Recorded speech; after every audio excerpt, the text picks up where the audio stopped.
नमस्कार दोस्तों, आज इंद्रप्रस्थ गैस लिमिटेड यानी कि आईजीएल के क्वार्टर 4 के रिजल्ट्स डिक्लेयर कर दिए गए हैं।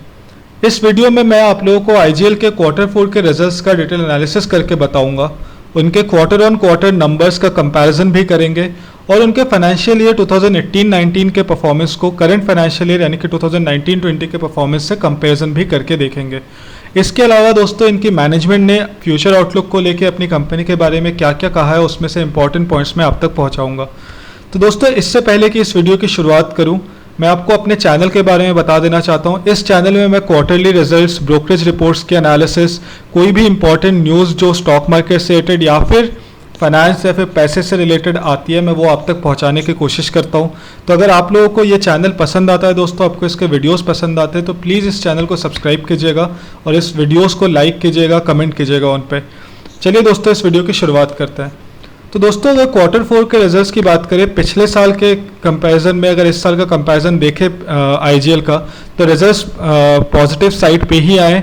आप अगर सेल्स वॉल्यूम देखेंगे तो 564 मिलियन स्टैंडर्ड क्यूबिक मीटर इनका सेल्स वॉल्यूम था पिछले साल फोर्थ क्वार्टर यानी कि जनवरी टू मार्च क्वार्टर में। वो इस साल थोड़े सी ही इंक्रीज के साथ 567 मिलियन स्टैंडर्ड क्यूबिक मीटर रह गया है। अगर आप ऑपरेटिंग प्रॉफिट की बात करें दोस्तों, तो उसमें अराउंड 12% की इंक्रीज आई है। पिछले साल जहां 224.72 करोड़ का क्वार्टर 4 में इन्होंने ऑपरेटिंग प्रॉफिट पोस्ट किया था, वहीं इस साल 12% की इंक्रीज के साथ 252.63 करोड़ का क्वार्टर 4 का प्रॉफिट इन्होंने पोस्ट किया है। दोस्तों, आइए ईयर ऑन ईयर कंपैरिजन भी देख लेते हैं नंबर्स का एक बार, फाइनेंशियल ईयर 2018-19 और 2019-20 में। तो दोस्तों, रेवेन्यू की अगर बात करें तो 6,337 करोड़ आया था 2018-19 में रेवेन्यू। वो इस साल अराउंड 13% की ग्रोथ के साथ 7,131 करोड़ हो गया है। प्रॉफिट्स भी दोस्तों बहुत हेल्दी ग्रोथ देखने को मिली है ईयर ऑन ईयर प्रॉफिट्स में। अगर आप देखें तो पिछले साल जहां 786 करोड़ का प्रॉफिट था, वहीं इस साल 1135 करोड़ का प्रॉफिट हो गया, जो कि अराउंड 44% का ग्रोथ है।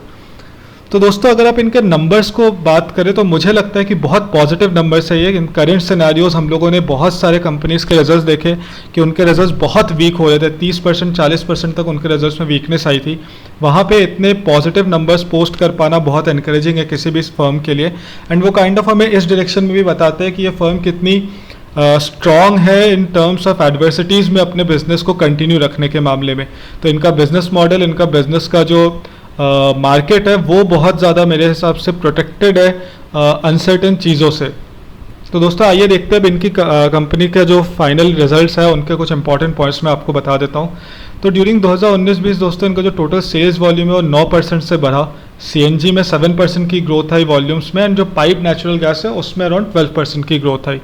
The average daily gas sale during the year has gone up to 6.44 million standard cubic meters per day from 5.91 million standard cubic meter in the previous year.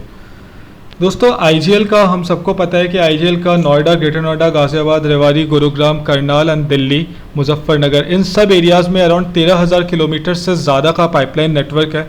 ये अराउंड 11 लाख व्हीकल्स को NCR में CNG provide करती है and 550 CNG stations का इनके पास network है।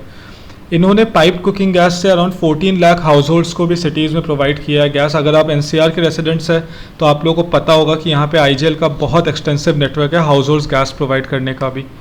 दोस्तों, जो पाइपलाइन नेटवर्क है, इन फ्यूचर ये लोग और फैलाने की तरफ काम कर रहे हैं। तो इनका प्लान है कि गोइंग फॉरवर्ड राजस्थान में ये लोग अजमेर, पालियन, राजसमंद में अपने पाइपलाइन नेटवर्क्स को फैलाएंगे। यूपी में ये प्लान कर रहे हैं कि Shamli, Meerut, Fatehpur, Hamirpur and parts of Kanpur, इन सब एरियाज़ में भी ये अपना पाइपलाइन नेटवर्क फैलाएंगे। तो इनका गोइंग फॉरवर्ड एक्सपेंशन प्लान भी आईजीएल का बहुत अच्छा खासा है। वहाँ पे इनके पास बहुत सारा मार्केट है जहाँ पे अभी भी ये पेनिट्रेट कर सकते हैं। तो दोस्तों, मुझे पर्सनली ये कंपनी बहुत ज़्यादा पसंद आती है इस वजह से। डिविडेंड से रिलेटेड दोस्तों आप लोग मुझसे पूछते हैं, डिविडेंड से रिलेटेड न्यूज़ इनके बारे में अभी तक मुझे नहीं मिल रही है कहीं से भी। इवन इनकी मार्केट कमेंट्री में भी मैंने सुना तो मुझे वहाँ भी कहीं से मिला नहीं। अगर कुछ मिलता है तो मैं आपको ज़रूर से डिस्क्रिप्शन में या फिर कमेंट्स में जो ऐड कर दूँगा। दोस्तों, अब जान लेते हैं कि अगर इसको लंबे टर्म के लिए ख़रीदना चाहते हैं, इसमें इन्वेस्ट करना चाहते हैं, तो वो कितना फीजिबल है। मैं आपको एक बार इसके लिए स्क्रीनर साइट पे ले चलता हूँ। यहाँ पे एक बार आईजीएल हम लोग टाइप करेंगे तो हमें मिल जाएगा। दोस्तों, इसमें एक दो चीज़ जो मैं आपको बताना चाहता हूँ कि मैं हमेशा आपको बोलता हूँ कि सारी कंपनीज़ के मामले में अगर आप ग्रोथ वाइज इस कंपनी को जज करना चाहते हैं तो मैं एक चीज़ हमेशा देखता हूँ कि क्या on a constant basis year of year revenue में इन्होंने ग्रोथ शो की है। तो ये कंपनी उसमें बहुत अच्छे से खरी उतरती है दोस्तों। मोर और लेस हर साल इनका रेवेन्यू ग्रो करता हुआ आपको दिखेगा। बीच में 1-2 साल थोड़ा स्टैग्नेंट था, नहीं तो ये बहुत अच्छे से बहुत हेविली ग्रो कर रहे हैं। इस साल भी हमने देखा कि रेवेन्यू में अच्छी खासी ग्रोथ आई है। तो मुझे ये चीज़ इस बिज़नेस के बारे में बहुत पसंद आती है कि इनके पास अभी भी बहुत सारा मार्केट है पेनिट्रेट करने को। अभी तो ये शुरू कर रहे हैं, ऑल ओवर इंडिया भी पहुँचे भी नहीं है, बहुत जगह पे पाइपलाइन कुकिंग गैस पहुँचाई जा सकती है अभी भी, और उसमें obviously IGL one of the biggest players होगा दोस्तों। तो अगर आपको लगता है कि गोइंग फॉरवर्ड इंडिया में धीरे धीरे सबके घरों में पाइपलाइन कुकिंग गैसेस पहुँचेंगी, तो IGL is one of the businesses which will be leading that in the market. तो आपको इन बिजनेस में ज़रूर इन्वेस्ट करना चाहिए। अगर आप इनके शेयर कैपिटल्स देखें दोस्तों, तो ये बहुत अच्छा बैलेंस शीट आपको दिखाते हैं कि इनको शेयर कैपिटल कभी भी डाइल्यूट नहीं करना पड़ा लास्ट 10-12 सालों में। इनके रिजर्व्स कॉन्स्टेंटली इंक्रीज कर रहे हैं, रिजर्व्स कॉन्स्टेंटली स्ट्रॉन्ग हो रहे हैं, डेट बहुत कम है इस कंपनी पे। अगर आप कैश फ्लो की बात करें तो कैश फ्लो भी आप देखिए कि ऑपरेटिंग कैश फ्लो कितना स्ट्रांगली ग्रो कर रहा है इस कंपनी का। तो हर साल ईयर ऑन ईयर इनके ऑपरेटिंग कैश फ्लो में भी अच्छी खासी ग्रोथ आ रही है।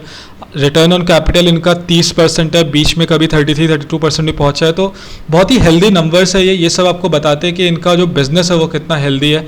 तो पर्सनली दोस्तों मुझे ये company in the longer run invest करने के लिए बहुत अच्छी लगती है।